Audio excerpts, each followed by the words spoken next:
მოგესალმებით, მე გახლავართ მანანამ გალუგლიშვილი, ექიმი, რეპროდუქტოლოგი, გინეკოლოგი და დღეს ვისაუბრებ თემაზე ანდროპაუზა მამაკაცებში.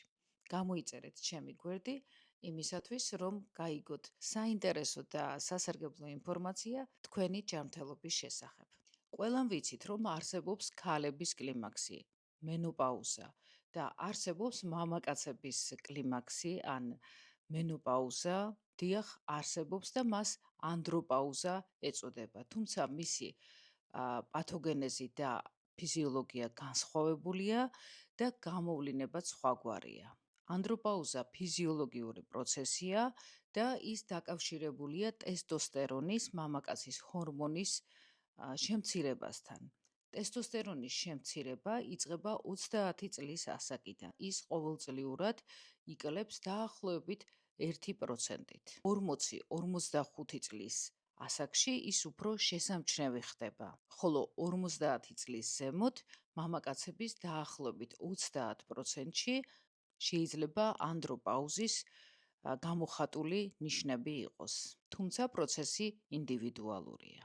ანდროპაუზა ვლინდება ეტაპობრივად და მისი პირველი ნიშნებია: ენერგიის დაღლა, სუსტი ფიზიკური ტონუსი, გაღიზიანება, განწყობის ხშირი ცვლილება. მამაკაცები ხშირად ამ დროს აღნიშნავენ მოტივაციის ნაკლებობას და დეპრესიულ განწყობას. ლიბიდოს შემცირება, სექსუალური ლტოლვის დაქვეითება ასევე გვხდება ამ ასაკში. ძილის პრობლემები, უძილობა, შფოთვა და ფიზიკური ცვლილებები, რაც გამოიხატება კუნთის მასის შემცირებაში და ცხიმის დაგროვებაში, განსაკუთრებით მუცლის არეში. როგორც აღვნიშნე, 30 წლის ასაკიდან ტესტოსტერონის რაოდენობა მცირდება, ასაკის მატებასთან ერთად იცვლება ტვინის ქსოვილიც და ჰიპოფიზი და ჰიპოთალამუსი სულ უფრო ნაკლები ტესტოსტერონის გამომუშავებას უწყობს ხელს. შესაძლებელია თუ არა ანდროპაუზის გადავადება ან შემსუბუქება. დიახ, შესაძლებელია და ამისთვის საჭიროა კომპლექსური მიდგომა. სხვადასხვა აქტივობები და გარკვეული საკვები ხელს უწყობს ანდროპაუზის გადავადებას და მისი სიმპტომების შემცირებას. რაც შეეხება აქტივობებს, ეს არის ყველა ის აქტივობა, რომელიც დაკავშირებულია ჯანსაღი ცხოვრების წესთან. ფიზიკური აქტივობა, საკმაოდ კარგ შედეგს იძლევა ძალოვანი ვარჯიშები, წონის აწევა და ინტენსიური დატვირთვები, რაც ხელს უწყობს ტესტოსტერონის გამომუშავებას. ყველაფერი ის, რაც დაკავშირებულია სტრესის მართვასთან, მაგალითად იოგა, მედიტაცია და სხვა ფიზიკური აქტივობები. ასევე მნიშვნელოვანია ჯანსაღი ძილი, რადგან ის ხელს უწყობს ტესტოსტერონის გამოყოფას, რომელიც საკვები უწყობს ხელს ტესტოსტერონის გამომუშავებას.